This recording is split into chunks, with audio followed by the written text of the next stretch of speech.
క్షమాపణలు అందరికీ. ఎందుకంటే మీ ముందు బోన్లో నిలబడి మాట్లాడాల్సిన వాడిని దర్జాగా కూర్చొని మాట్లాడే అవకాశం ఇచ్చినందుకు ముఖ్యంగా కల్లం హరినాథ్ రెడ్డి గారికి, నాగరాజు గారికి, ఈ కార్యక్రమానికి కర్త కర్మక్రియ అయినటువంటి మా అంబటి మురళికి, చాపల సుబ్రహ్మణ్యం గారికి, మా వాసుకి, శ్రీరామ్ శ్రీనివాసరావు అని ఇక్కడ రాసుంటే ఇతను ఎవరోలే అనుకున్నాను నేను. ఇందాక మురళిని అడిగి కొత్త క్యారెక్టర్ ఎవరు అంటే మన వాసే కదా అన్నాడు అనమాట. దిగువనున్నటువంటి పెద్దలకు,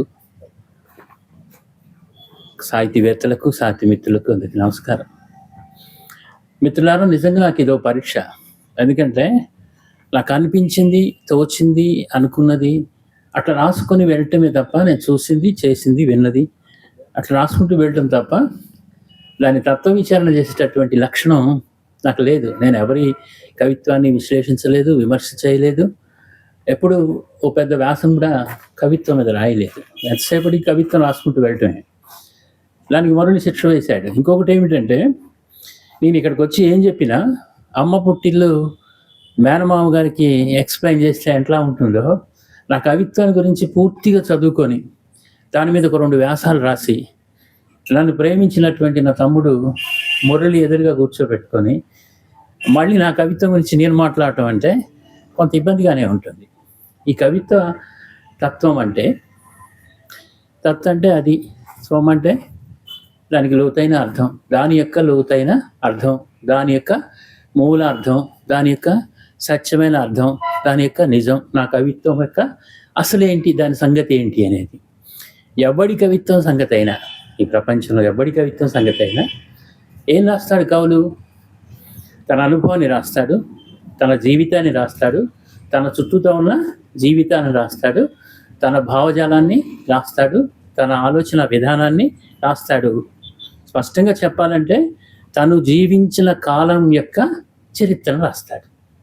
ఇది రాసేది, ఇంతకు మించి రాసేది ఏం లేదు. అంటే నా కవిత్వ తత్వం తెలియాలి అంటే, ఈ కవిత్వంలో ఏముంది అనేది మీకు అర్థం కావాలంటే, ఏం రాశాడో అర్థం కావాలంటే, నేనేంటో అర్థం కావాలి, నేను ఎవరినో మీకు తెలియాలి, నేను ఎక్కడి నుంచి వచ్చానో మీకు తెలియాలి. తెలిస్తే ఆటోమేటిక్గా నా కవిత్వంలో ఉన్నదంతా మీకు అర్థమైపోతుంది. ఎందుకంటే ఒక ప్రముఖ విమర్శకుడు ఏమన్నాడంటే, అరే అబ్బాయి, నీ కవిత్వ పుస్తకం నాకు ఇవ్వరా, ఇస్తే నీవెవరు, నీ పుట్టుకేంటి, నీ వర్ణం ఏంటి, నీ వర్గం ఏంటి, నీ ప్రాంతం ఏంటి, నీ బ్రతికేంటి, నీ భావజాలం ఏంటి, నీ ఆలోచన ధోరణి ఏంటి అనేది నేను చెప్తాను, నీ బయోడేటా అన్నాడు. మన పెద్దవాళ్ళు చెప్తారు, నీ మిత్రులు ఎవరో చెప్పరా, నీ సంగతి ఏంటో నేను చెప్తాను అన్నట్టుగా నీ కవిత్వ పుస్తకం ఇస్తే నీ బ్రతుకంతా నేను చెప్తానని. ఇది నిజం. ఎట్లా నిజం అంటే, పోతన ఆంధ్రవాడ, తెలంగాణవాడ అంతా మనంతా తను చచ్చాం. కొంతమంది ఈయన ఆంధ్రవాడే అని చెప్పేసి పెద్ద వ్యాసాలు రాసి, ఈయన తెలంగాణ వాడే అని కొంతమంది వ్యాసాలు రాసుకున్నారు. అక్కడ సమర్థన అక్కడ చేసుకున్నారు, ఇక్కడ సమర్థన ఇక్కడ చేసుకున్నారు. పెద్ద ఎత్తున చర్చలు కూడా జరిగాయి. జరిగిన సందర్భంలో కట్టమంచి రామలింగారెడ్డి గారు ఒక అధ్యయనం చేసి ఒక 4 పదాలు పోతన గారు వాడినవి తీసుకొని, అయ్యా ఈ పదాలు తెలంగాణ పలానా మాండలికంలో సంబంధించిన పదాలు కాబట్టి, ఇవి పోతన గారు వాడారు కాబట్టి ఈయన ఖచ్చితంగా తెలంగాణ వాడే అని నిర్ధారించారు. అంటే ఆయన వాడిన పదాన్ని బట్టి ఆయన ప్రాంతాన్ని 400 ఏళ్ల తర్వాత, 400 ఏంటి, 12వ శతాబ్దం అంటే 800 ఏళ్ల తర్వాత, 700 ఏళ్ల తర్వాత ఆయన ఆ ప్రాంతం అని చెప్పగలిగారు. మరి అట్లాంటప్పుడు మనం రాసిన వాక్యాన్ని బట్టి మనం ఎక్కడి నుంచి వచ్చాము, ఏ క్లాస్ నుంచి వచ్చాము, ఏమిటి మన భావజాలం అనేది చెప్పడం అనేది చాలా చిన్న విషయం. అందుకని నా కవిత్వ తత్వం గురించి ప్రత్యేకంగా నేనేం చెప్పాల్సిన అవసరం, నా బతుకు, నేను ఎక్కడ పుట్టాను, ఎక్కడ పెరిగాను, నా జీవితం ఎట్లా ఉంది, నేను ఏం చేశాననే విషయం మీకు చెప్తే తర్వాత నేను కవిత్వంలోకి వెళ్ళినప్పుడు, ఓహో అందుకని వాడు ఇది రాశాడా, అందుకని ఆయన ఇది రాశాడా అని మీకే అర్థమవుతూ ఉంటుంది. నాకైతే నా కవిత్వంలో ఉన్న అన్ని పోయమ్స్ చదివి వినిపించాలన్నది సాధ్యం కాదు. ఎందుకంటే మావాడు ఎంత ప్రేమాస్పదుడైన రాక్షసుడు 8 గంటల 5 నిమిషాలకు వచ్చి నిలబడతాడు, తెలుసు నాకు. అందుకని నా జాగ్రత్తలు నేను తీసుకుంటాను మిత్రులారా. నేను అంటే మువ్వా శ్రీనివాసరావు అనే నేను మువ్వా పద్మావతి, మువ్వా రంగయ్య గారులకు లంకపల్లి అనే విలేజ్లో పుట్టాను. లంకపల్లి అనే విలేజ్ సత్తుపల్లి నియోజకవర్గం, మీకు తెలుసు. సత్తుపల్లి నియోజకవర్గం అంటే మీ అందరికీ అర్థం అవుతుంది. జలగ వెంగళరావు గారి కాన్స్టిట్యున్సీ, ఇప్పుడు తుమ్మల నాగేశ్వర కాన్స్టిట్యున్సీ మొన్నటి వరకు.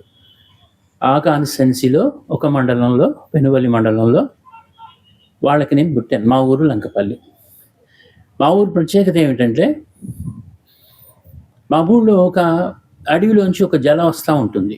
ఒక 10, 15 5 హెచ్‌పి మోటార్స్‌తో నీళ్లు కలిపి కొడితే ఎంత వస్తాయో అన్ని నీళ్లు 360 డేస్ వస్తూనే ఉంటాయి భూమిలోంచి, అడవిలోంచి.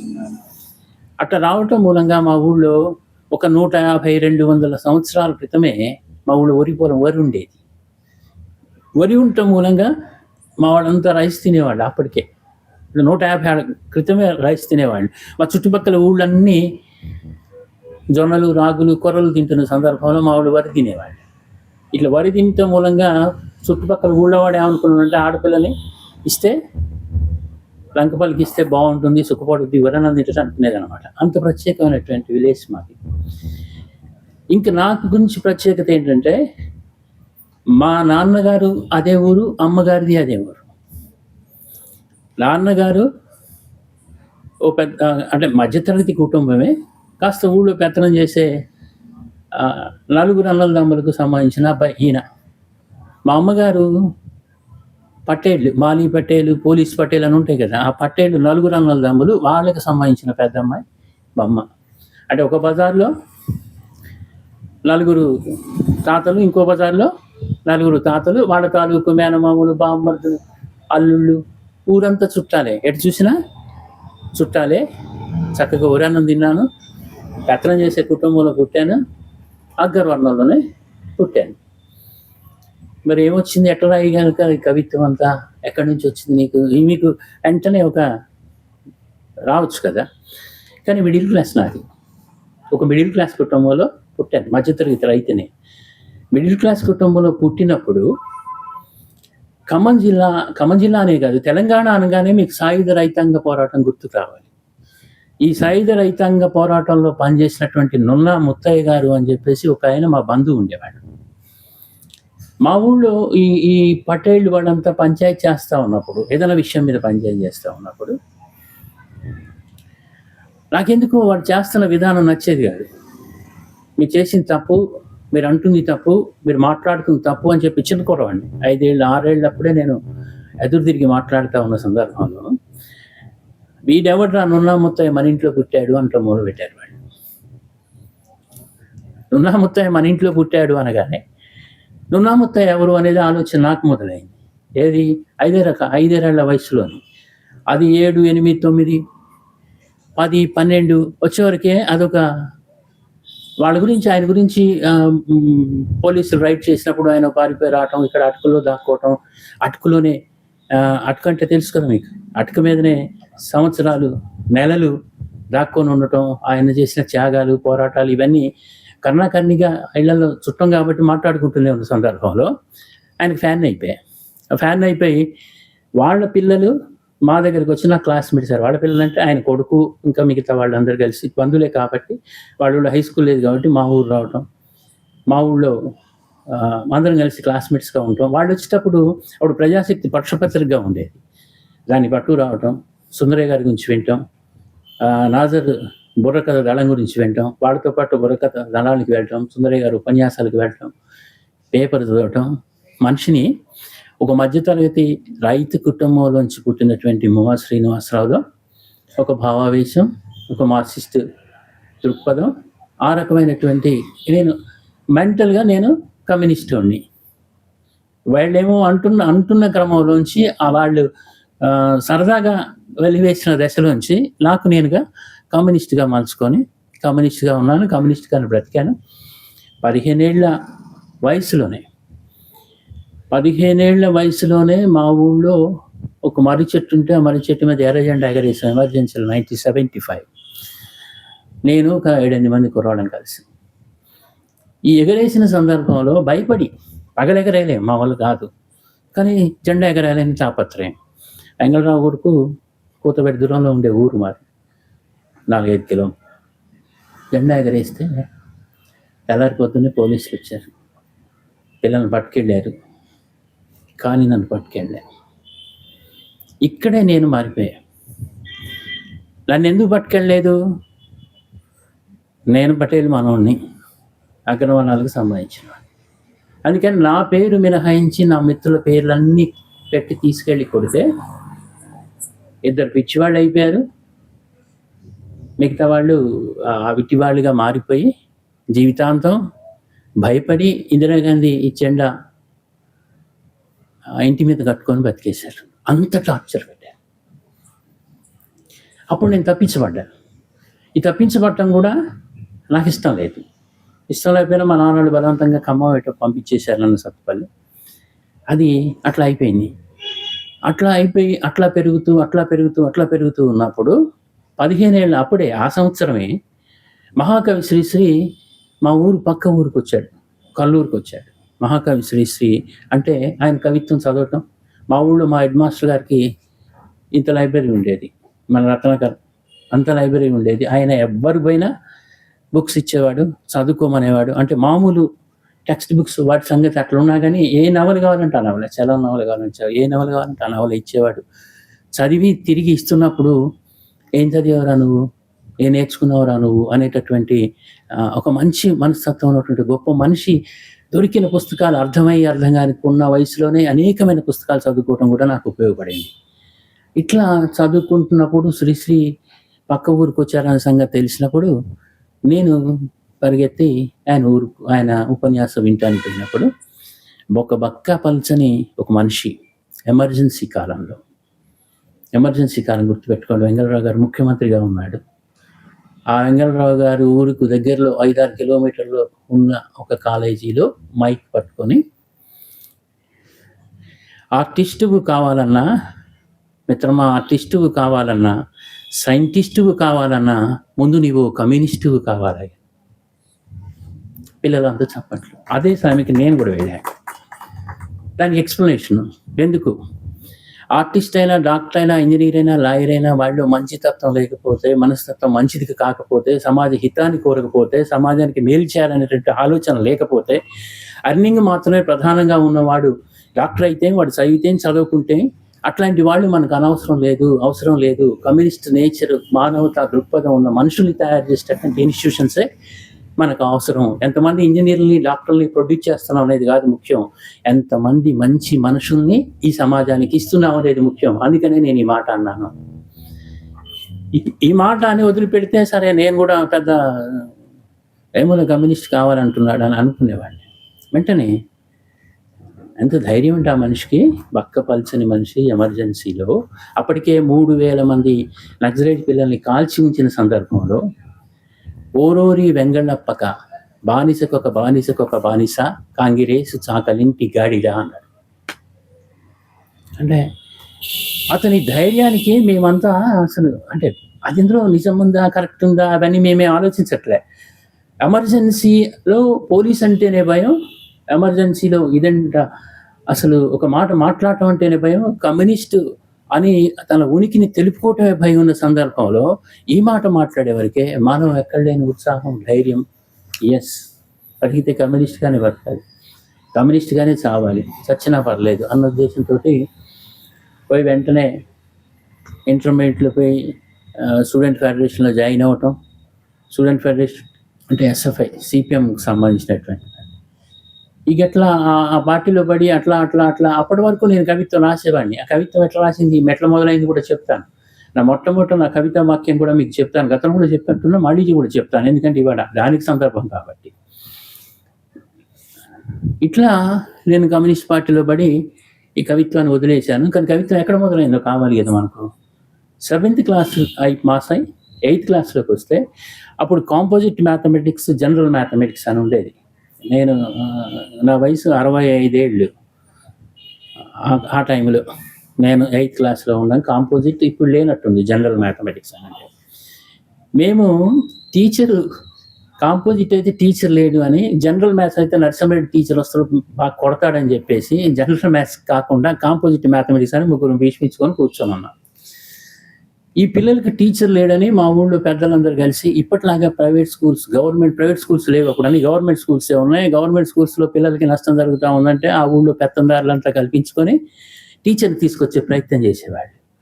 ఇప్పుడు అట్లా కాదు కదా, గవర్నమెంట్ టీచర్ ఉన్నా లేకున్నా వాడికి సంబంధం లేదు. ఇంకా పేద పిల్లలు కడుపేద పిల్లలు, నిరుపేద పిల్లలు ఉన్నారు. అక్కడ ఏ టీచర్ ఉన్నా లేకున్నా ఆ ఊరు పెత్తందారికి వాళ్ళకి కూడా పట్టదు, పట్టించుకోరు. కానీ వీడి పిల్లలు నష్టం జరుగుతుంది అనుకున్నప్పుడు వెంటనే ఆ రోజుల్లో పంచాయతీ రాజులు ఎప్పటికప్పుడు ట్రాన్స్ఫర్లు ఉండేవి.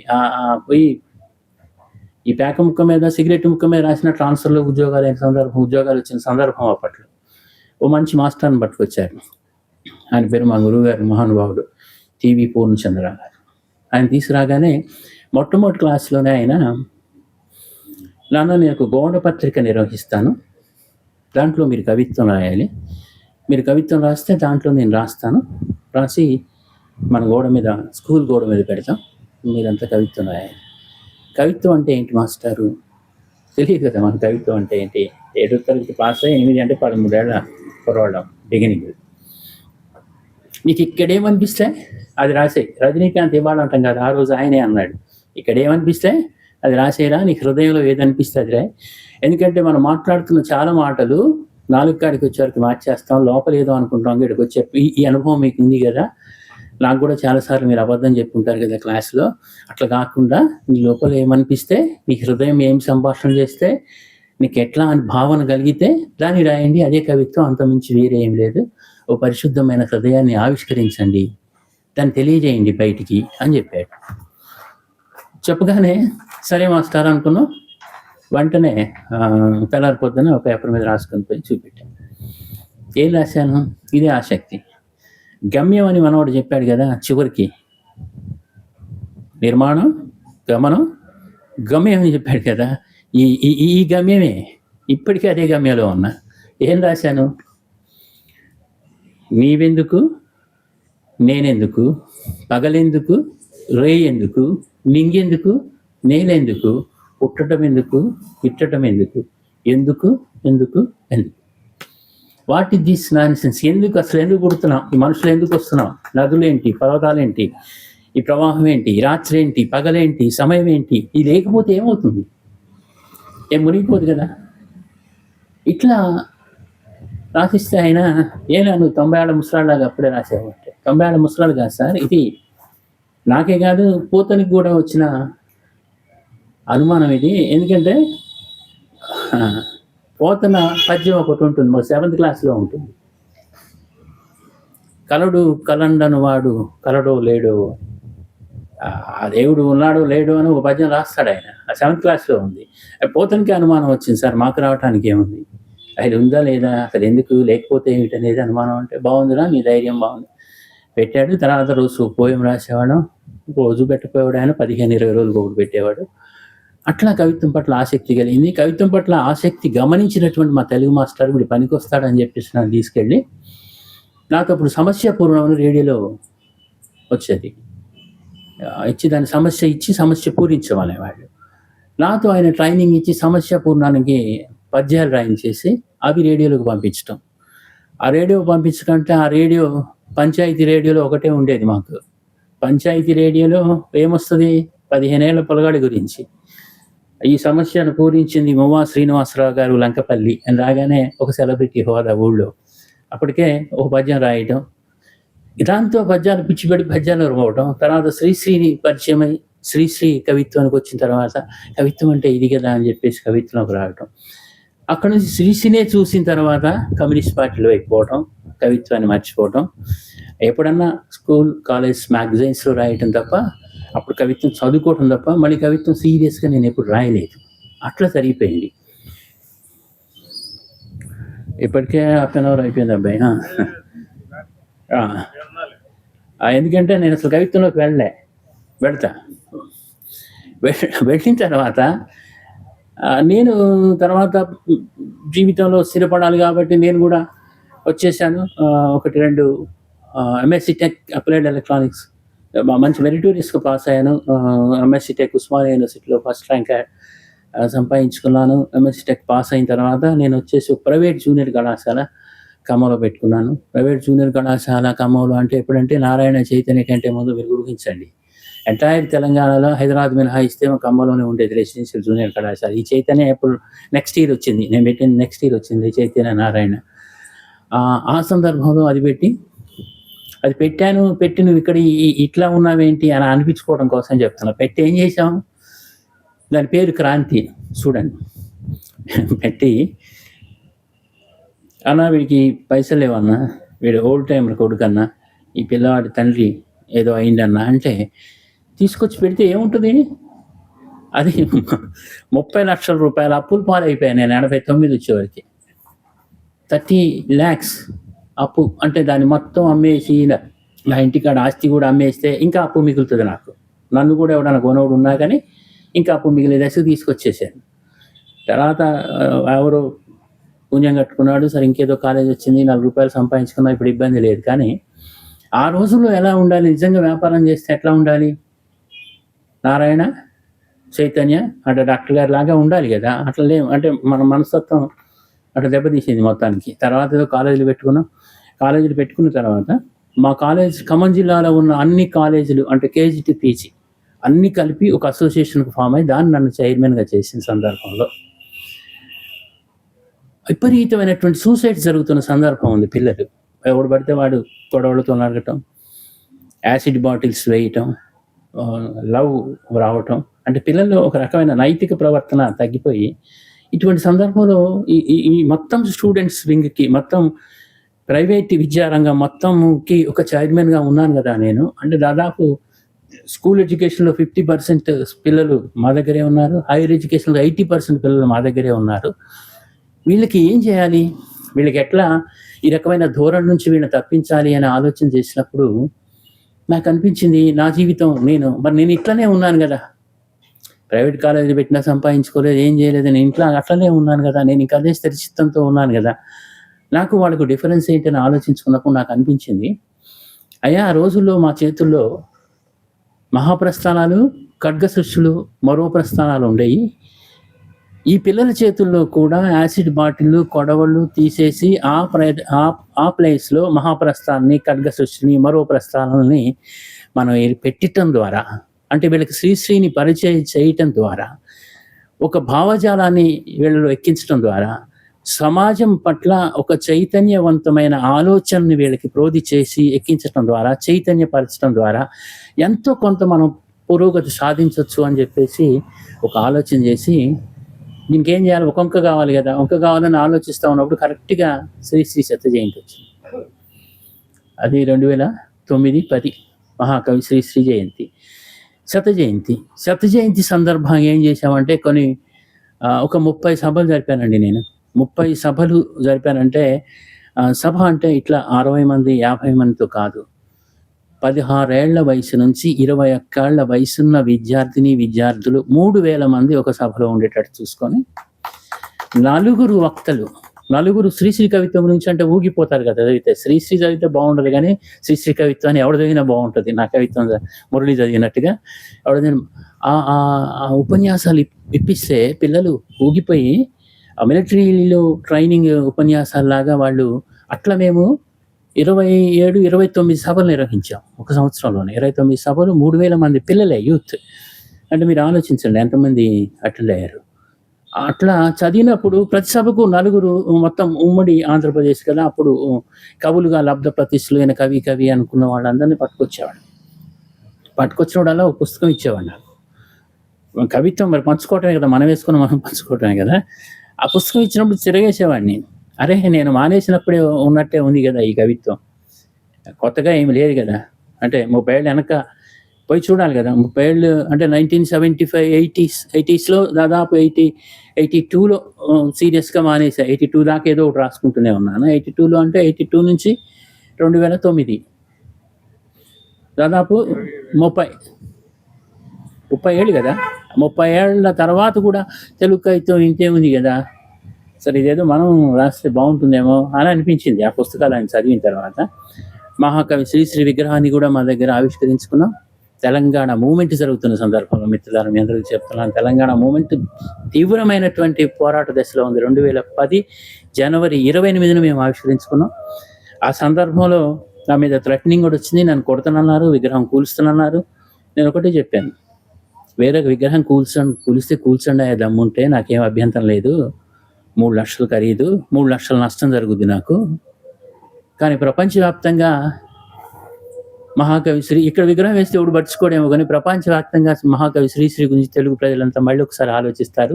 నాకు కావాల్సింది కూడా అదే. భగత్ సింగ్ ఉరి తీసుకుంది కూడా అందుకే, రమ్ముంటే చేయండి రా అని చెప్పేసి. అంటే ఎవరు రాలేదు. మొత్తానికైతే నేను ఆ రోజు కలెక్టర్ శ్రీశ్రీ అభిమాని, అక్కడున్న కలెక్టర్, దాంతో నేను ఆ విగ్రహాన్ని వేశాం. ఆ సందర్భంగా 50,000 మంది విద్యార్థులతో చేశాం. అప్పుడు మళ్ళీ కవిత్వ పిచ్చి.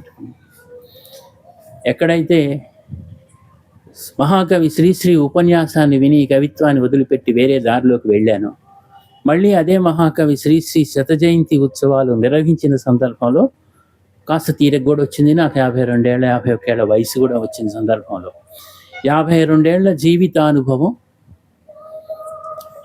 కాస్త భాష ఇది, దీంతో ఇప్పుడు కవిత్వం రాస్తే ఎలా ఉంటుంది అని చెప్పేసి కవిత్వం రాయటం మొదలుపెట్టాను.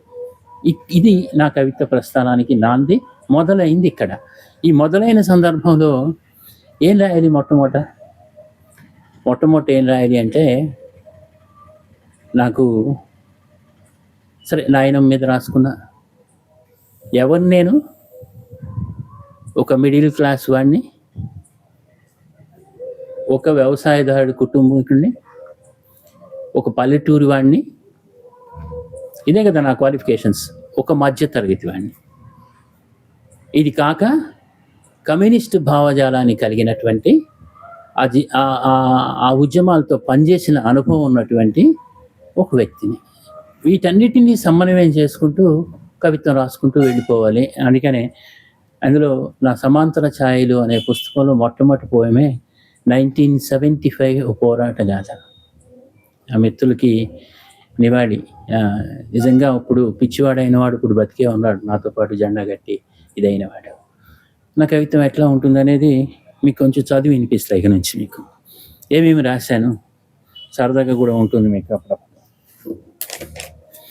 ఇది మాత్రం కాస్త సీరియస్గా ఉంటుంది, వినండి.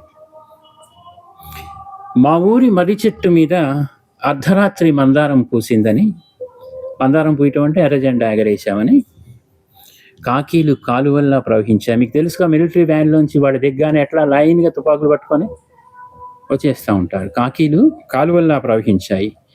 తుపాకీ గొట్టాలు తూర్పు మొక్కలను పసిగట్టాయి. మీరు ఇక్కడ గమనించండి, తుపాకీ గొట్టాలు మా వాళ్ళు పట్టుకున్నాయి అనలే, తూర్పు మొక్కలను పసిగట్టాయి. తూర్పు మొక్కలు అంటే కమ్యూనిస్ట్, మొక్కలు అంటే పిల్లలు అని, వృక్షాలు, తూర్పు వృక్షాలను పసిగట్టాయి అనలే, తూర్పు మొక్కలను అంటే కమ్యూనిస్ట్ పిల్లలను, అంటే నాతో పాటు జెండా ఎగరేసిన వాళ్ళని పసిగట్టాయి.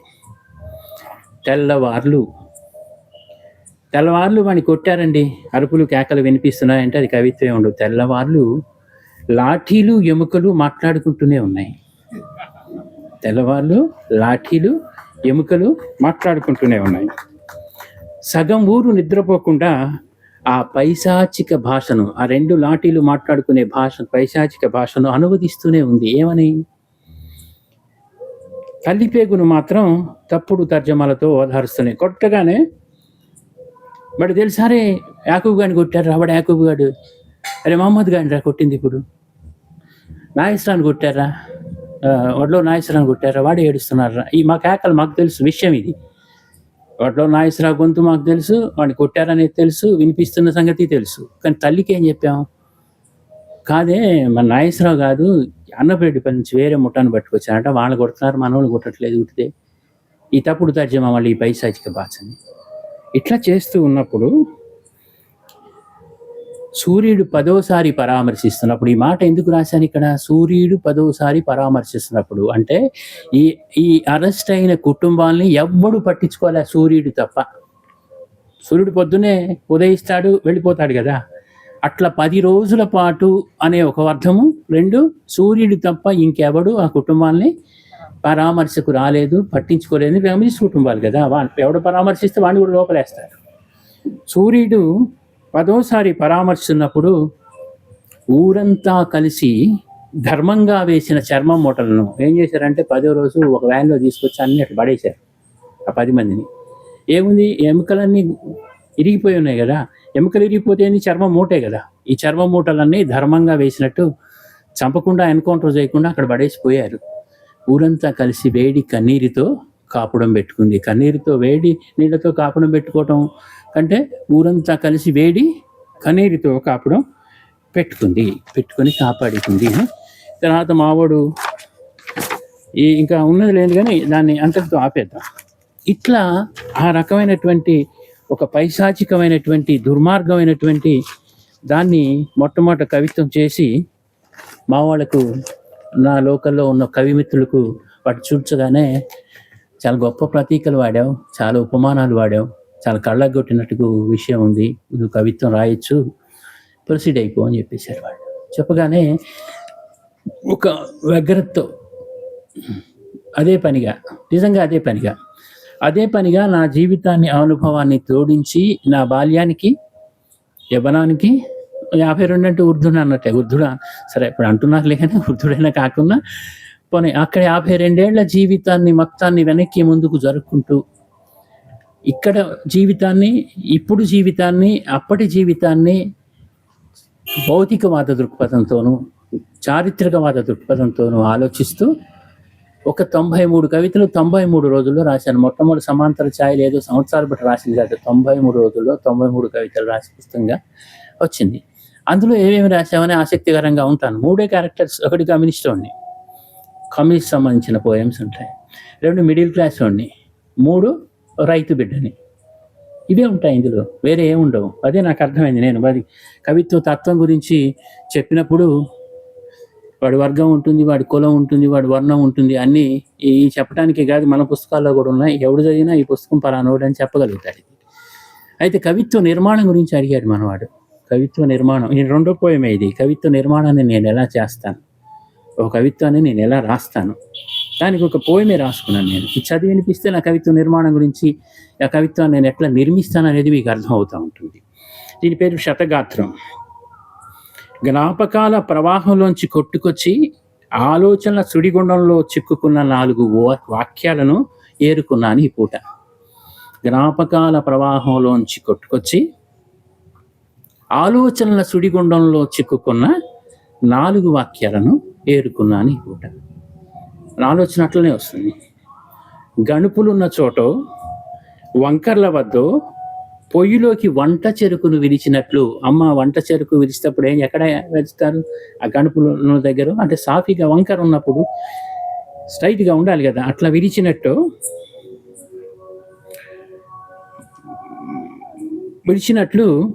విరిచేశాను మాటలను అట్లా విరిచేశాను.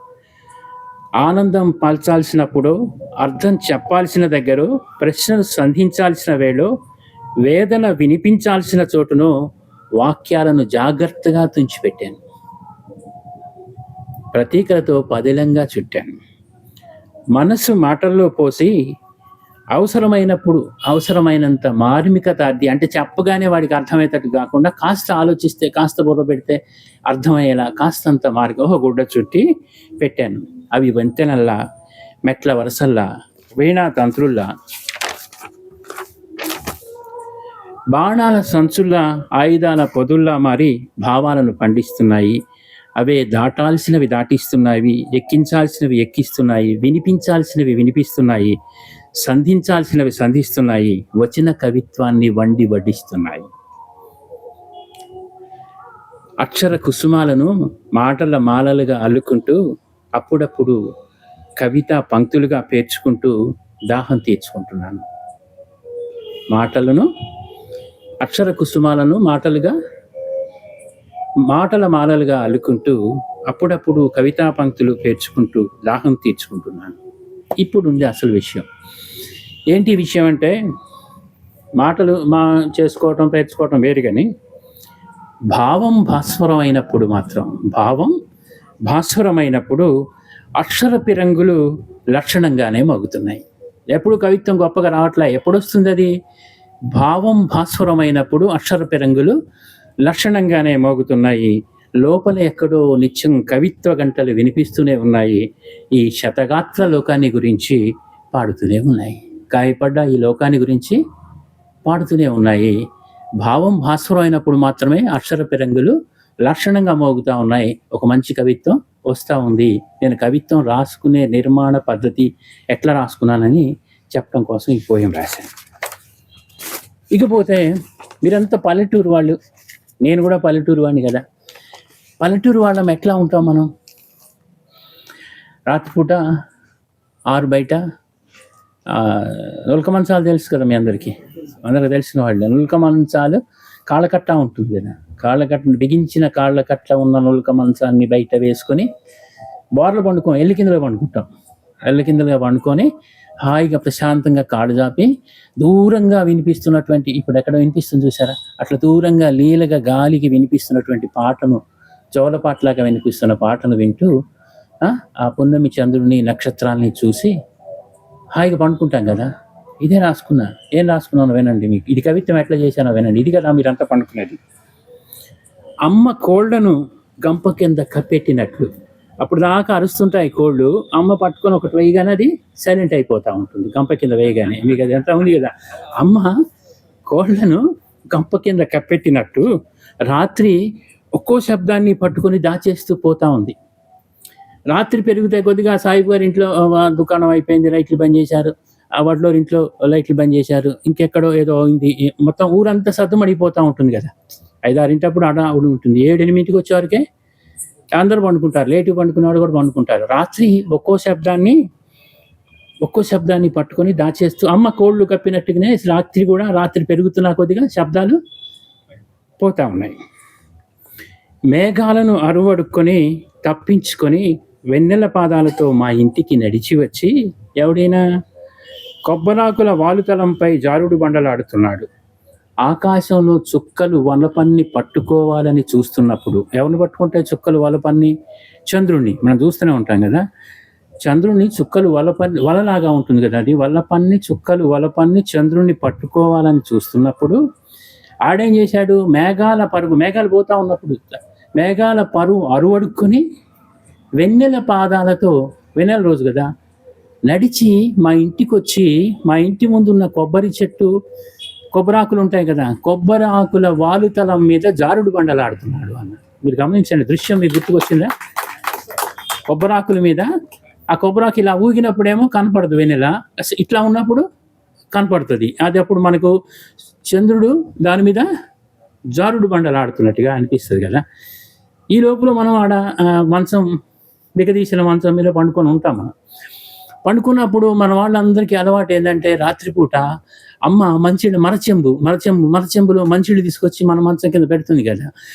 అమ్మ మనం పండుకోగానే అమ్మ మరచెంబు తీసుకొచ్చి, మంచినీళ్ళ చెంబు తీసుకొచ్చి మన దగ్గర పెట్టబోతా ఉన్నప్పుడు జారుడు బండాల నుంచి లటక్కన జాబిలి బొమ్మ కనపడుతుంది మాకు అందులో, చెంబులో నీళ్ళల్లో లటక్కన అందులోకి దూకి ఆట అలసట తీర్చుకుంటున్నాడు అన్న. నిజం. కొబ్బరాకుల వాలుతలంపై జారుడు బండలాడుతున్నాడు.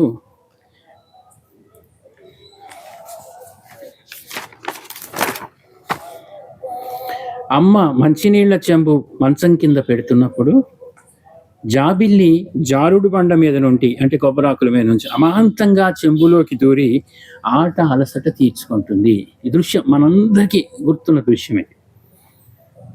దూరం నుండి ఏదో స్వరం గాలికి కొట్టుకొచ్చి నా చెవిలో ఉయ్యాలూగుతుంది. ఇప్పుడు అదే జరుగుతుంది ఇక్కడ. కొద్దిగా ఎక్కువ వినపడుతుంది ఇది. ఆరు బయట నులక మంచం మీద ఆరబోసుకున్నట్టు పనుకుంటాం. గుర్తుపెట్టుకోండి, మనం ఎల్లు కిందలుగా హాయిగా శవాసంలో పనుకున్నట్టు పనుకుంటాం. ఇప్పుడు ఏంటో కూడా చెప్తా, అది కూడా ఉంది ఇక్కడ. ఆరు బయట నులక మంచం మీద బిగదీసిన కాళ్ళకట్టాయి గాలి కెరటాల్లో తేలియాడుతూ బయట వచ్చాయి. విశాల విశ్వం నేను వీక్షిస్తున్నప్పుడు, నేను ఆకాశాన్ని చూసి చాలా కాలం నిజంగా ఇప్పటికీ మీరు కూడా ఆకాశాన్ని, చంద్రుని, చుక్కల్ని తీవ్రంగా శీర్షణంగా ఒక 5 నిమిషాల పాటు చూసి కూడా చాలా కాలం అయి ఉంటుంది నాకు తెలిసి. డెఫినెట్గా మీరు అనుకుంటే విశాల విశ్వం నేను వీక్షిస్తున్నప్పుడు శాంతి దీపం ఏదో లోపల వెలిగి ఆలోచనలని ఆవిరై, ఒకప్పుడు పల్లెవడిలో నేను వెన్నెల నీడల్లో మైమరిచి విశ్రాంతి పొందేవాడిని. ఇది నేను పల్లెటూళ్ళలో ఒక వ్యవసాయ కుటుంబంలో జనించిన నేను నా ఇంటి బయట పండుకున్న విధానం, నిద్రపోయిన విధానం. 52 ఏళ్ల వయసు వచ్చాక మరి ఇప్పుడు సంగతి ఏంటి? మరి ఇప్పుడు ఇరుకు గదిలో తలుపులు బిగించి గాలికి సంఖ్యలు వేసి ఆడిపోద్దని నిద్ర దీపం మంచం కిందుగా గోడ కంటించుకొని బెడ్ లైట్ ఎక్కడ ఉంటుంది మనకు? మంచం కింద ఉంటుంది అది, అవునా? మంచం కింద అతికించుకొని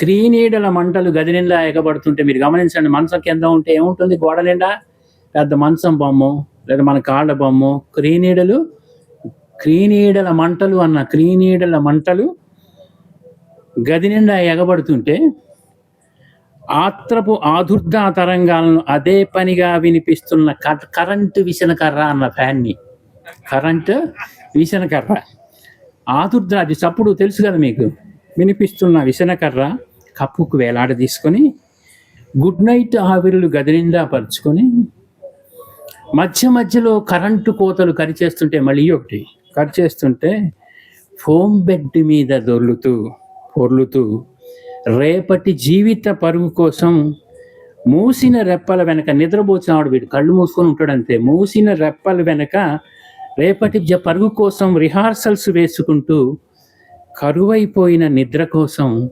నిద్రలో కలల కోసం మందులతో కలబడుతున్నాను. ఒకడు నిద్ర మాత్రలు వేసుకుంటాడు, ఇంకొకడు ఇంకో మందు వేసుకుంటాడు. ఇది ఆనాటి, ఇది ఆ రోజు ఉన్నటువంటి పల్లెటూరు జీవితాన్ని అనుభవించి ఎట్లా నిద్రపోయాను, ఎట్లా బతికాను అని చెప్పడం కోసం రాసుకున్నటువంటి పోయం. అట్లాగే నేను ఏ కులం, ఏ మతం నుంచి, ఏ వర్గాన్ని నుంచి వచ్చాను? ఒక మధ్యతరగతి వర్గం నుంచి వచ్చాను. ఈ మధ్యతరగతి వాడి మనస్తత్వం ఎట్లుంటుందో ఇది ఒక్కసారి సరదాగా వినండి, మీకు అందరికీ అర్థం అవుతుంది. 2 విసుర్రాళ్ల మధ్య పెసరగింజల్లా పగిలిపోతుంటాం. 2 విసుర్రాళ్ల మధ్య పెసరగింజలా నేను ఎందుకన్నాను? మినప గింజలు, కంది గింజలు అని ఎందుకన్నా? అవి గట్టిగా ఉంటాయి. పెసరగింజలు అయితే ఒక తిప్పుకే పోతుంటాయి. 2 విసుర్రాళ్ల మధ్య పెసరగింజల్లా పగిలిపోతుంటాయి. విధి లేక కింది రాయి పక్కనే ఒదిగిపోతుంటాం. ఈ మిడిల్ క్లాస్ వాడు ఎప్పుడు పైకి పోడుస్తాడు, కిందికే వస్తాడు, కింది వర్గానికే వస్తాడు. విధి లేక కింది రాయి పక్కనే ఒరిగిపోతుంటాం. కాదంటే పిండిగా నలిగిపోతుంటాం. ఇది మిడిల్ క్లాస్ వాడు, అవును కదా? తాతెవరో తెలియకున్నా వీడి తాత ఎవరో వీడిది లేదు. తాత తెలుస్తుంది, తాత తండ్రి కూడా తెలియచ్చు, కానీ తాత ఎవరో తెలియకున్నా వంశ వైభవాన్ని వర్ణిస్తుంటాం. మా వంశం చాలా గొప్ప, వీడికి తాతే తెలియదు, వీడి ఆడ నుంచి వచ్చాడు. మధ్యతరగతి మనుషులం మేము. ఒంటి నిండా పునుముకున్న ఇంటి పేరును ఏ పలుకుబడి ఉన్నోడితోనూ అంటుగట్టి, అయ్యా మేము మువ్వావారమండి, లేకపోతే మేము వాసిరెడ్డి వారిమండి, మేము అంబటి వారిమండి అంటే, ఈ పలుకుబడి ఉన్నోడు ఎవడో ఉంటాడు ఆ కులంలో, ఆ వంశంలో. ఒంటి నిండా పలుముకున్న ఇంటి పేరును ఏ పలుకుబడి ఉన్నోడితోనూ అంటుగట్టి ఆశల చిగులు తొడుక్కుంటాం. 3 అడుగులే ఉన్నా, ఇది బాగా వినండి, వీడు 3 అడుగులే ఉంటాడు. 3 అడుగులే ఉన్నా మా తాత 6 అడుగులు అంటాం. మా తాత పొడవు 6 అడుగులు అంటాం. మరి నీకేమొచ్చింది 3 అడుగులే ఉన్నావంటే? తప్పులేమన్నా ఉంటే తల్లిగారి ఇంటికి తగిలిస్తుంటారు. అంటే మా మేనమామలు అట్లా ఉంటారు, మా మాతామహులు అలా ఉంటారు, కానీ మా వంశం మాత్రం మామూలుగా కాదు. మిడిల్ క్లాస్ మైండ్ ఇది. పరువు ప్రాణం తూకం వేసి, ఇది బాగా వినండి, పరువు ప్రాణం తూకం వేసి పరువే బరువై ప్రాణాలు వదిలేస్తుంటాం. మిడిల్ క్లాస్ వాళ్ళే చేస్తుంటాడు. బాగా ఉన్నవాడు చేయడు, కిందివాడు చేయడు. ఈ పరువు అనే పదం పుట్టిందే వీళ్ళ కోసమేమో. ఇది ప్రిస్టేజ్, ఫాల్స్ ప్రిస్టేజ్ పోతాడు. పరువా ప్రాణమా అనుకున్నప్పుడు పరువే బరువై ప్రాణాన్ని వదిలేస్తుంటాం. కష్టాలన్నీ మా మీదే కురుస్తుంటాయి. కన్నీళ్ల చిరపుంజీలుగా కాపురాల గుంజీలు తీస్తుంటాం. చిరపుంజి అంటే తెలుసుగా మీకు, వర్షపాతం బాగా ఎక్కువగా ఉన్నటువంటి ప్రాంతం. కన్నీళ్ల చిరపుంజీలుగా ఎప్పుడు ఏడుస్తూనే ఉంటాం, కాపురాలు మాత్రం వదలం, కాపురాల గుంజీలు తీస్తూనే ఉంటాం.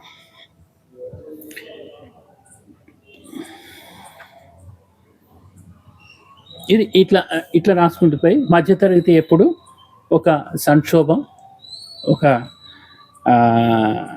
సంఘర్షణ, ఒక సంక్షోభం, 2 విసురాళ్ళ మధ్య పెసరబద్దల్లా నలిగిపోతూనే ఉంటాం. ఇది నేను మిడిల్ క్లాస్లో ఉన్నాను కాబట్టి, మిడిల్ క్లాస్ మనస్తత్వం నాకు తెలుసు కాబట్టి, మా వాళ్ళంతా ఎట్లా భావిస్తున్నారు, ఎట్లా చేస్తున్నారు, మా జీవితాలు ఎట్లా ఉన్నాయి అనేది మనకు తెలుసు కాబట్టి, వీటిలో మనం కూడా ఒక పార్ట్గా ఉన్నాం కాబట్టి దానిగా రాయగలిగాను. ఇది నేను మధ్యతరగతి వాడిని కాబట్టి నా కవిత్వం, నా తత్వం మధ్యతరగతి తత్వం కాబట్టి నా కవిత్వ తత్వం కూడా అదే అయిపోయింది. సిరాపారమ్మ మనవడు చదివాడు, ఉంది రాసుకున్నది. ఇంకొకటి చీకటి దీపం, ఇది చాలా ఆసక్తిగా ఉంటుంది వినండి. మనందరికీ తెలుసు మన ఊళ్ళలో ఇది. నాకు మురళి ఏం లేదు, ఇంకో 4 చదివితే అయిపోతుంది టైము. అయితే సమాంతర ఛాయలతోనే ముగించాల్సి వస్తుంది. సమాంతర ఛాయలతో ముగిద్దాం ఈసారికి. Okay, right. చీకటి దీపం అండి ఇది. చీకటి దీపం. చీకటి దీపం అంటే మనందరికీ తెలుసు ఊళ్ళల్లో. మరి దాదాపు అందరూ కూడా 50 ఏళ్ళు దాటిన వాళ్ళు, అట్లా ఉన్న పల్లెటూరు వాళ్ళు, అనుభవం ఉన్న వాళ్ళు ఉన్నారు కాబట్టి మన తల్లులకు అప్పుడు ఉండే కావు, బాత్రూమ్స్ ఉండే కావు, టాయిలెట్స్ అసలే ఉండే కావు, వీటికి అసలే ఉండే కాదు, స్నానానికి కూడా అసలు మరుగుండేది కాదు. అప్పుడు ఏం చేసేది ఆమె?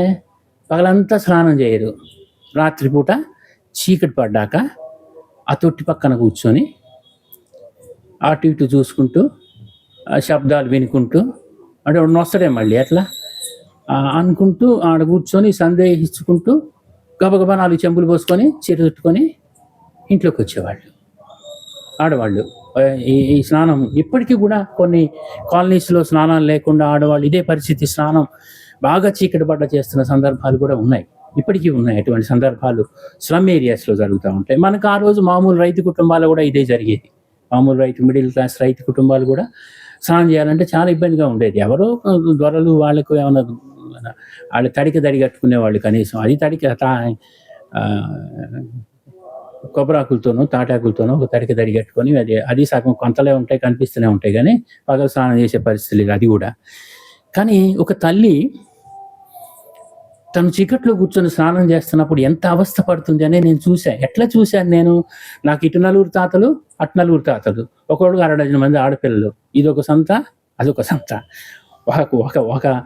ఒక పిన్నేమో 3 కొట్టిందని వచ్చేది, ఒక పిన్నేమో బాగుండేది, ఒక పిన్ని కడుపుతో ఉండేది, ఒక పిన్నేమో కడుపు రాక అత్తగారు ఇబ్బంది పెడుతుంటే ఇంటికి వచ్చేది, ఒక మేనత్త ఏమో ఇంకో రకంగా ఉండేది. అంటే మిడిల్ క్లాస్లో ఉన్న ఆడపిల్లలు ఉన్న కష్టాలన్నీ నేను దగ్గరుండి గమనించి అనుభవించింది.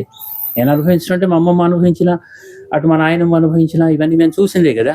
ఇవన్నీ వాడు తాగుమోతాడై అల్లుడు కొట్టడం, ఇబ్బంది పడటం. అందుకని నేను చాలా ఆడవాళ్ళ మీద పోయమ్స్ రాశాను, ఇందులో చాలా రాశాను. నువ్వు అనుభవించినట్టే రాశాను.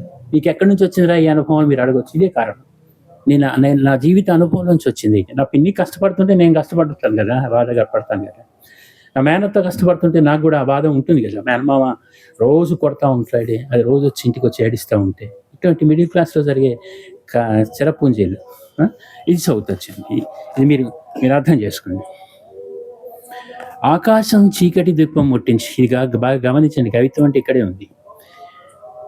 ఆకాశ చీకటి దీపం ముట్టేయటం ఏంటి? దీపం అంటే ఏంటి? చూడటం కోసం కదా. ఇది చీకటి దీపం ముట్టించింది అంటే దారి చూపించేది. ఏది దారి చూపించింది? ఏమో స్నానం చేయడానికి దారి చూపించింది ఈ చీకటి దీపం, అవునా? ఆకాశం చీకటి దీపం ముట్టించి వెలుగును వెళ్ళగొట్టేదాకా 1000 కళ్ళతో వేచి చూసి, అంటే ఎప్పుడు చీకటి పడుద్దా అనేది చూసి, ఒంటి నిండా కప్పుకున్న సిగ్గును బిడియాన్ని కొద్దిగా వలుచుకుంటూ చీకటి పరదాలను చుట్టూగా కప్పుకొని, అంటే చీకటి పట్టమే అయ్యే పరదాలు, చీకటి రాత్రి చీకటిగా, చెవులను కాపలాగా పెట్టుకొని శబ్దాల దూరాలని కొలుచుకుంటూ పోతూ ఉంటాడు వాసు రోడ్డు మీద. వాడు ఇటు వస్తున్నా అటు పోతుండా, వాడు అటు పోతూ ఉంటే దూరం అయిపోతుంది శబ్దం, ఇటే వస్తున్నాడు అనుకో శబ్దం పెరుగుతూ ఉంటుంది. చెవులు కాపలాదారనమాట వాళ్ళకు, మీకు కనపడకుండా. ఇది తొట్టి పక్క బండపై తొట్టిపాటుతో కూర్చొని చప్పుడు దగ్గరైనప్పుడల్లా చప్పున చీరను ఒంటి నిండా పోసుకుంటూ, నీళ్లు పోసుకోదామే, చప్పుడు దగ్గర అవగానే పక్కన పెట్టుకుంటే చీర టక్కన మీద కప్పేసుకుంటుంది. చప్పుడు దూరం కాగానే ఈ చీర తీసి పక్క పెట్టి వాళ్ళు కాస్త నీళ్లు పోసుకుంటుంది. చప్పున చీరను ఒంటి నిండా పోసుకుంటూ భయంగా నీటిని చీరని మార్చి మార్చి చల్లుకుంటూ దేవుళ్లకు మొక్కుకుంటూ దేహాన్ని తడుపుకునే తల్లులు, స్నానం అట్లా దేహాన్ని తడుపుకునే తల్లులు దేశం నిండా ఉన్నారు. ధ్యానంలా చేయాల్సిన స్నానాన్ని మానం కాపాడుకుంటూ ముగించుతున్నారు. కాస్తంత చోటుని ఇవ్వలేం కానీ ఆకాశంలో సగం చోటుని ఇస్తానంటాం. ఇది ఆ రోజు వాళ్ళ అవస్థలు కళ్ళారా చూసిన వాడిని నేను. ఇప్పటికీ స్లమ్ ఏరియాలో ఇది జరుగుతూ ఉంది. ఇప్పుడు ధారావి అనే ఒక దగ్గర అట్లాంటి చోట ఏమున్నా ఇదే పాపం వాళ్ళు, అది నరకం అనుకోండి, అది దానికి చెప్పలేము. ఇట్లా తిరుగుతూ ఇంకా మధ్యతరగతి వాడంతా ఏం చేస్తాడు? నేను అదే చేశాను. నా కొడుకుని బాగా చదివించాను, పెద్దవాడిని చేశాను, వ్యవసాయ కుటుంబంలో పుట్టాను కాబట్టి నా కొడుకు ఎక్కడున్నా సరే మరీ వృక్షంలో ఎదగాలనుకున్నాను. అంతే అనుకుంటాం కదా, చెట్టు అంత వాడు కావాలి నా కొడుకు అని అనుకుంటాం కదా. కానీ గమ్మత్తు ఏంటంటే నీడు కావాలంటే మనం ఆడిపోవాలా, చెట్టు దగ్గరికే పోవాలి. ఈ చెట్టు అమెరికాలో పెరిగింది అనుకో, ఏం చేయాలి? నా కొడుకు పోయి ఇప్పుడు అమెరికాలో చెట్టు అంత అయ్యాడు, అందులో ఏం సందేహం లేదు, బాగా సంపాదించాడు, పెద్ద పొజిషన్లో ఉన్నాడు. ఏం చేయాలి? నాకు నీడ కావాలంటే అమెరికా.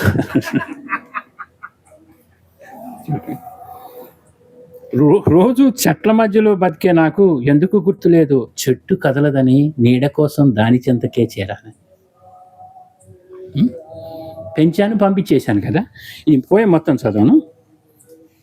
కుడి ఎడమైతే పొరపాటు లేదనుకున్నా, పొలిమేర దాటాకే అర్థమైంది పోగొట్టుకున్నదేమిటో. నేనన్నా నాదన్నా నా బిడ్డ ఒక్కడే కాదని, నా ఊరు వాడ చెట్టు పుట్ట మట్టి గాలి అణువణువు నాదేనని, నేనేనని ఆత్మను ఇక్కడే కట్టేసుకొని శరీరాన్ని సముద్రాలు దాటించిన ప్రయోజనం లేదు, మాంసపు ముద్దకు మమకారాలు అందుకోవడం లేదు. 6 నెలల గడువున్న అర్ధాంతరంగా వెనక్కి తిరిగి వస్తూనే ఉన్నాను.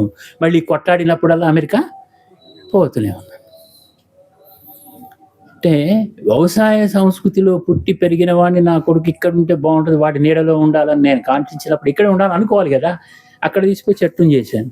అందుకనే ఆవలి తీరం అని ఉంది. పోయం మొత్తం చదివితే మీకు బాగుంటుంది. ఉమ్మనీటి కమ్మి కన్నీరు అని మీకు కోసం చెప్తాను అయినమ్మా. ఉమ్మనీటి కన్నీరు అంటే ఇదేంటంటే, అయ్యగారు మంత్రాలు చదువుతూ ఉంటాడు కదా, దీని గురించి చెప్పని ఎక్స్ప్లెయిన్ చేస్తాను. చదవను నా కవిత్వం ఎట్లా ఉంటుంది, నేను ఎట్లా ఉపమానాలు వేస్తాను, ఎట్లా చేస్తాను మీకు అర్థమైంది కాబట్టి. ఉమ్మనీటి కన్నీరు అంటే మంత్రాలు చదివిస్తాడు కదా అయ్యగారు.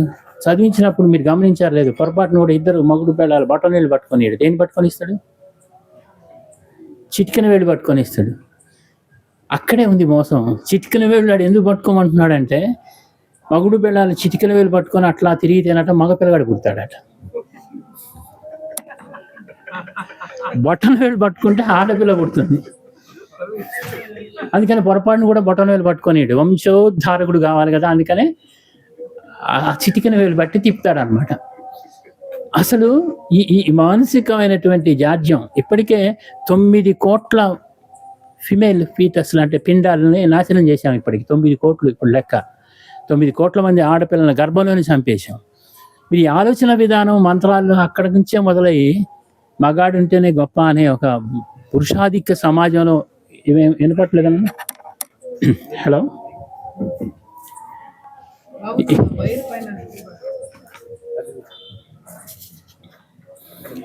పురుషాధిక్య సమాజంలో ఇప్పుడు వచ్చేది. పురుషాధిక్య సమాజంలో ఎక్కడ మొదలవుతుంది? ఇది ఆది నుంచే మొదలవుతా ఉంది. ఇట్లా వీళ్ళు పాపం ఈ పిల్లలు గొర్రె పిల్లలాగా వాళ్ళకి ఏం తెలియదు, అట్లా తిరుగుతూనే ఉంటారు. అది అటు చెప్పినని వింటారు. అది ఆ పోయంలో రాశారనమాట. ఇకపోతే దెయ్యాల మాణిక్యం ఎక్స్ప్లెయిన్ చేస్తాను, నేనేం చదివి వినిపించను. దెయ్యాల మాణిక్యం గురించి ఒక మాట చెప్పుకోవాలి. దెయ్యాల మాణిక్యం అంటే మా నాయనమ్మ గారు, వేరే ఏం లేదు. మా నాయనమ్మ గారు 70-80 ఏళ్ళు, 80 ఏళ్ళు ఏంటి 90-100 ఏళ్ళ క్రితం ఆమెకి చంకలో ఓ పిల్లవాడు,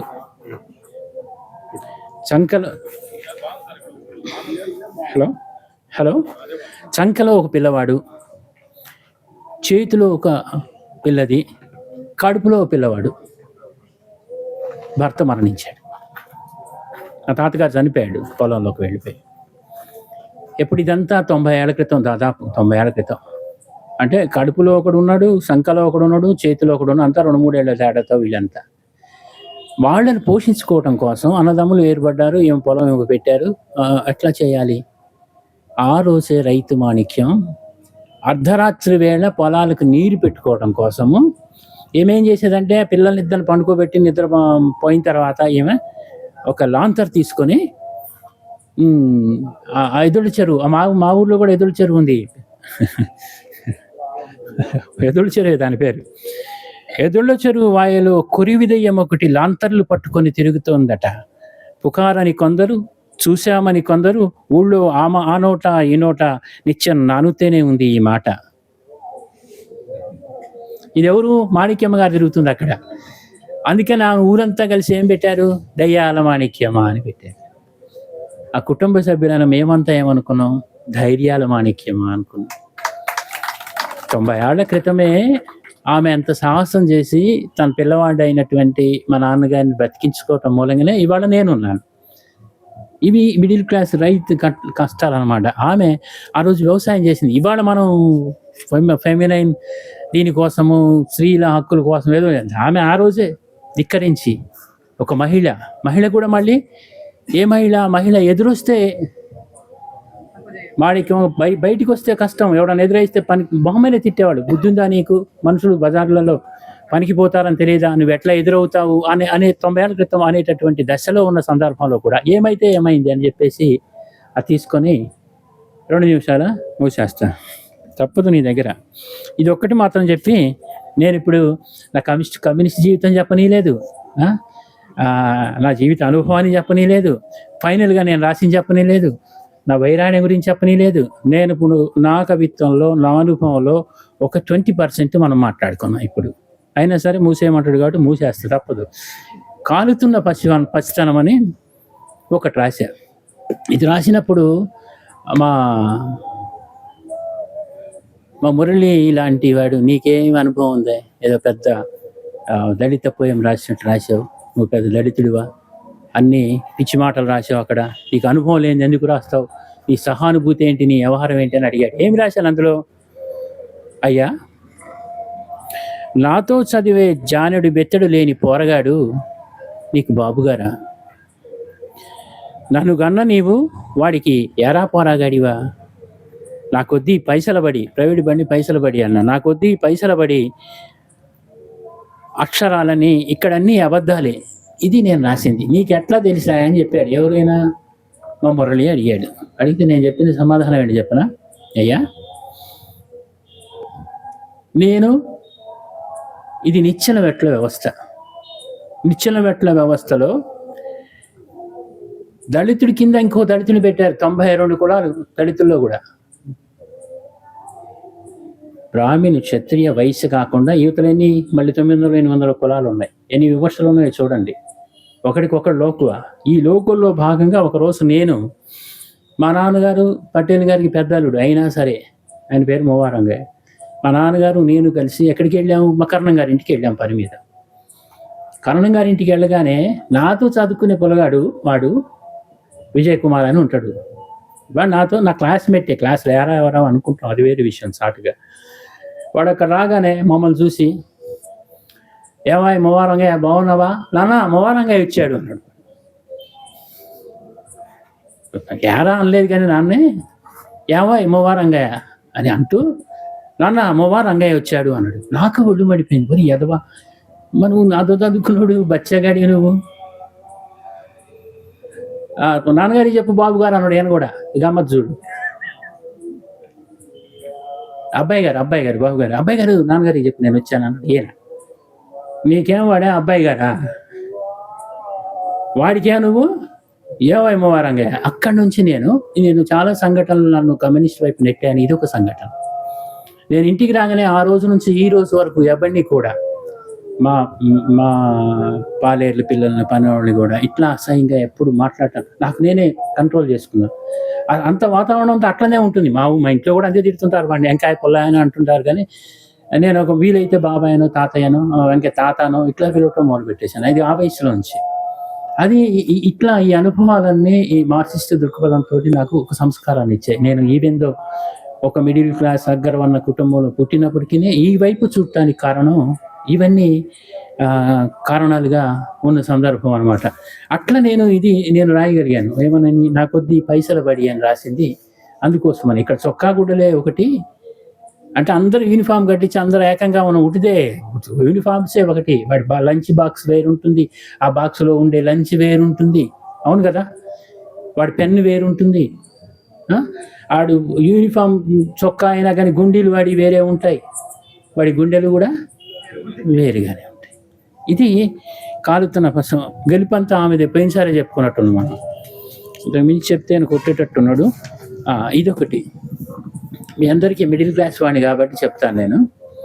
తప్పదు, నాకు దుఃఖం వస్తుంది ఇది చదువుకున్నప్పుడల్లా. నువ్వు క్షమించాలి, 2 నిమిషాలు నాకు ఇవ్వాలి.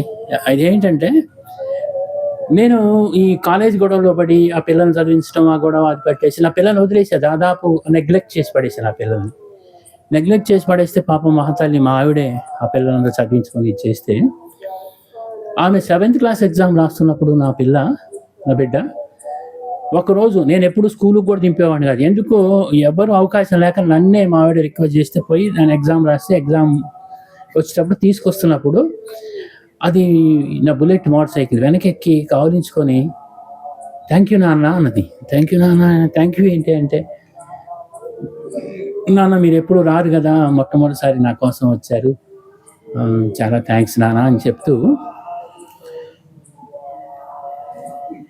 ఆ మధ్య కాలంలో మేము సరదాగా మాట్లాడుకున్నప్పుడు నాన్న మీకు నాకు ఎప్పుడు పరిచయం అయిందో తెలుసా అన్నది. ఎప్పుడు పరిచయం అయిందంటే నేను 7వ తరగతి చదువుతున్నప్పుడు నీకు నాకు పరిచయం. నేను తండ్రిని దానికి.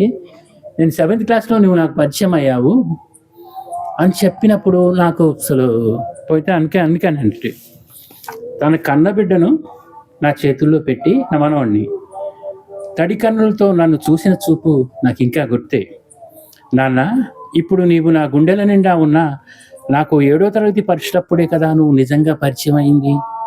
పోన్లే, నా బాల్యంలో ఎటూ లేవు, వీడి బాల్యంలోనన్నా మిగిలిపోమని నన్ను శాసించింది నా బంగారు తల్లి, నా కన్నమ్మ. నాకు ఛాన్స్ ఇచ్చింది, నాకు మరో ఛాన్స్ ఇచ్చింది. అంటే ఇంకో పసి పిల్లవాడితోటి నేను గడపడానికి నాకు ఇంకో మరో ఛాన్స్ ఇచ్చింది. నేను అందుకని అతనితోనే ప్రయాణం చేసిన సందర్భంలో ఒక తాతగా ఒక పోయం రాసుకున్న మహాగురువు అని. ఎవడో కాదు ఆ గురువు ఎవడు అన్నట్టే నా బిడ్డడే అని రాశానే, ఆమె నాకు ఇచ్చినటువంటి బిడ్డడే. అన్నీ ఇది సరదాగా ఒకరోజు అట్లా పెడుతున్నా, ఒక చెట్టు కనపడింది, చెట్టు కింద పూలు కనపడ్డాయి. అరే భలే ఉన్నాయా అనుకున్నా, దాన్ని కవిత్వం చేయాలి. మీరైతే ఏం చేస్తారు చెప్పండి, ఓ పరీక్ష మీరేమనుకుంటారు? నేనేమనుకున్నానంటే, కదలలేకపోయినా మెరిసే ఆకాశానికి హరితాన్ని పూసి అందరికీ అన్నీ ఇచ్చి ఎవరూ పట్టించుకోకుండా పూలన్నీ తన కాళ్లపై తనే చల్లుకొని తనని తానే అభినందించుకొని ఆనందించే చెట్లంటే నాకెంతో ఇష్టం రాసుకున్నాను.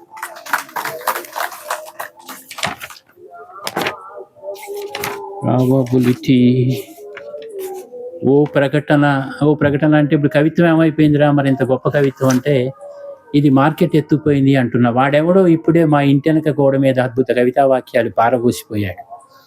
అందమైన ఎత్తైన సైన్ బోర్డు బోర్డర్ల మీద అందమైన అమ్మాయిల పాదాల కవిత్వ పారాణి పూస్తున్నాడు. అంటే అడ్వర్టైజ్మెంట్స్ పోయినాయి, కవిత్వం అంతా సినిమాలో పోయినాయి, బాహుబలిలో పోయినాయి, అడ్వర్టైజ్మెంట్స్ పోయినాయి. అందమైన కవిత్వ పాదాలన్నా ఈ దొంగిలించుకుపోయింది. ఏది మార్కెట్ దొంగిలించుకుపోయి ఏం చేస్తుంది, వస్తువులు ఉన్నోడితోనన్నా వస్తువునన్నా కనిపిస్తుంది. అది వాడికి వస్తువులు ఉంటాడు, వాడితో ఒక వస్తువునన్నా కనిపిస్తూ ఉంది. వచ్చేసాడు, అయిపోయింది. నాన్నకాళ్ళు చదివాడు, అర్థాలు పాళి అమ్మమ్మ వదులే బంద్ చేస్తాను.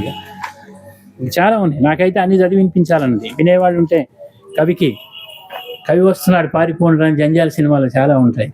మీరు కూడా పారిపోకుండా ఉండటం కోసం అది మిత్రులారా. ఇది సమాంతర ఛాయలు అనేది నా బాల్యం నుండి నేను 52 ఏళ్ల వయసుకు మధ్య జరుగుతున్నటువంటి పాతబడి అని ఒక పోయం రాశాను. ఇంకా అపార్ట్మెంట్ గురించి చదివి వినిపిస్తే చాలా సరదా పడతారు మీరు. చాలా అద్భుతమైన పోయం అది.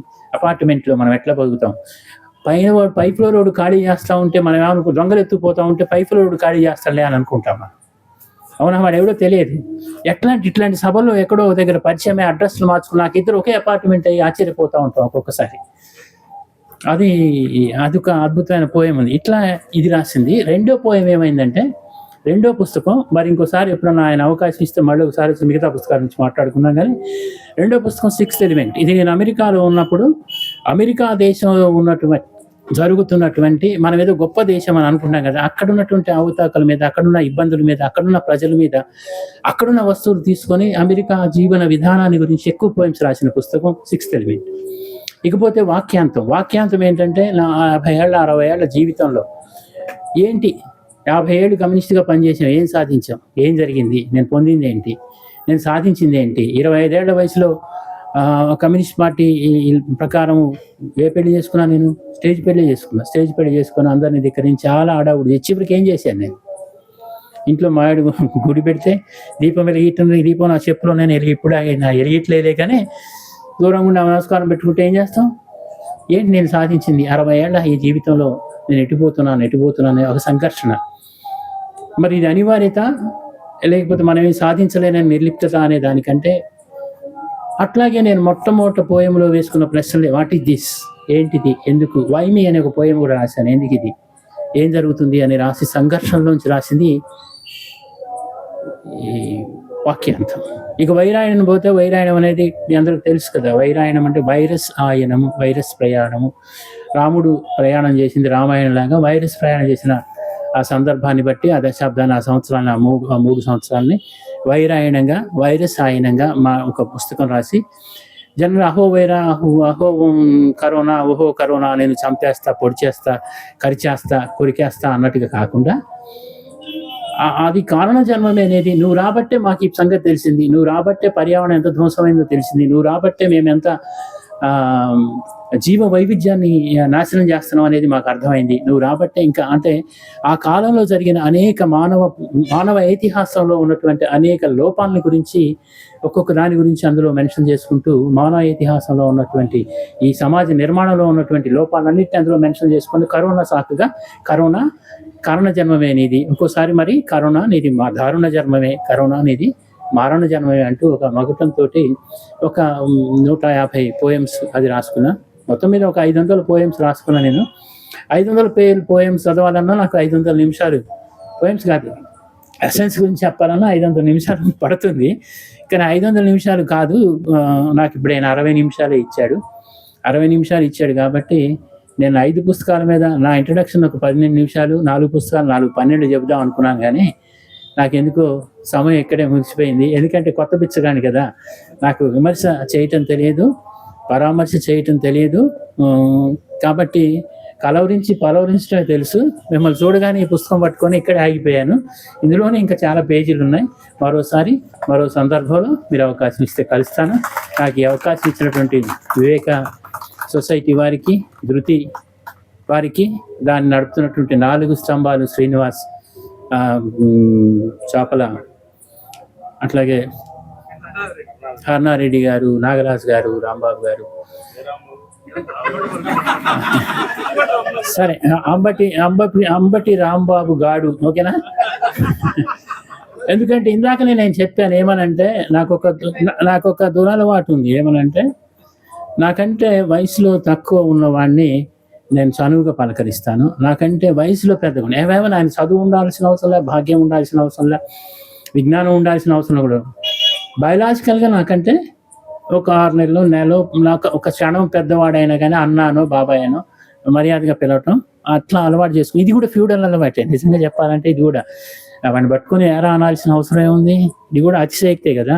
కానీ అనకపోతే కమ్మలో ఊరుకోరు నన్ను. వాడిని కరస్పాండెంట్ మననే వచ్చి గొడవ పడ్డాడు, ఏం అన్నా ఎవరిని పడితే వాడిని నువ్వు ఏరా అంటావు, నన్ను మాత్రం శేషగిరి అని పిలుస్తావు, వాటి తీసి నువ్వు నన్ను కూడా ఏరా అనాలన్నాడు. అంటాను లేపోరా అన్న. అట్లా అదే అది చూసారా, ఇంటి పేరు పొరపాటు అది. అట్లా శేషగిరి అన్నట్టునే. అందుకనే మనోళ్ళు ఇక్కడ శ్రీనివాస్ పెరియార్ అని రాశారు కదా, దాన్ని సవరించడం కోసం ఈ మాట చెప్తున్నాను. పెరియార్ అంటే కమ్మ పెరియార్ అని రాశారు కదా. పెరియార్ అనగానే మీకు పెరియార్ రామస్వామి, త్రిపురనేని రామస్వామి గుర్తుకొచ్చి, వీడేందో కమ్మలో పొడి చేస్తాను కామర్సు వీడు చాలా రెవల్యూషన్ చేస్తాడు కాబట్టి అని అనుకోవాల్సిన పని లేదు. పెద్దన్న అని అర్థం, పెద్దవాడా అని అర్థం. పెరియార్ అంటే నేను వయసులో పెద్దవాడిని, ప్రతివాడిని చిన్నవాడిని అంతా ఏరా అంటాం. ఇది ఒక దురలవాటు ఉంది కాబట్టి అందరూ పెద్దన్న పెరియార్ అన్న పిలుస్తారు కాబట్టి పెరియార్ అన్నారు కాబట్టి ఆ మహానుభావుడు అంతటి వాడిని కాదు అని సవనీయంగా విజ్ఞప్తి చేసుకుంటూ నాకు ఈ సమయం ఇచ్చినటువంటి సెలవు తీసుకోమని చెప్తున్నటువంటి మురళికి ధన్యవాదాలు తెలియజేసుకుంటూ సెలవు తీసుకున్నాను. Thank you. Yeah.